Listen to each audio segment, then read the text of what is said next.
Hello, we're in Northampton, Massachusetts at the St. Mary's of the Assumption Cemetery, and we're doing a special stop for a memorial. It says St. Mary's Honor Roll in the World War, and that means World War I. It has two columns and names. 3 are women on there. They probably were nurses. And there are 2 reverends, and the Reverend Frederick Halloran and Reverend Edward Wallace. Catholic priests have to go to college for 8 years.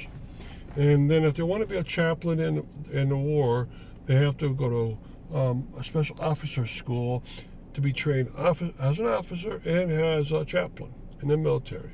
So they gone about 4 more months after that. And that's great. Frederick Halloran, Edward Wallace again. And they were reverends associated with the St. Mary's Assumption Church, which was in Williamsburg, Massachusetts. And now, there's special names up there. One says Bugler Leo Talbot. So he must have been a young boy that played a musical instrument, and he was associated with World War I.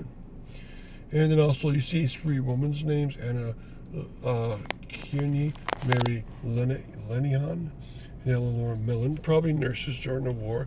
This was the first time American women would participate officially as nurses in a war. In other words, they were unofficial. And there's some officers, of course, up there. Corporal Raymond Gambian is up there. A Sergeant James Mansfield, and a few other sergeants. A Corporal James McAllister, and a couple other corporals. And then the rest would have been privates during the war itself. Now, all these people survived the war.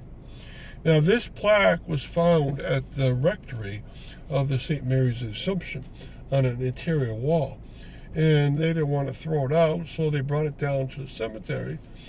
And here, I'm pretty sure every one of these people is dead, of course, and now it becomes a way of memorializing these people. And some of the more important people up there, like the 3 women, the 2 pastors, and a couple of the officers, I want to try to find where they're buried. And then some of the privates, if they're buried in this cemetery, I'd like to know that, because it's a double honor that they have this. Now, it's on a mixed chapel maintenance building in the back of the cemetery, and it's very well kept. And the whole parish seems to be very responsible in keeping the grounds here good, and their own church very nice. And it's a nice touch they would have kept this nice plaque. It seems to be made out of some sort of wood, very strong preserved wood, but it's hard to tell. But now it's bolted into the wall, so that's a good thing. All right, so thank you for coming here. I hope you enjoy all of the St. Mary's Assumption Cemetery.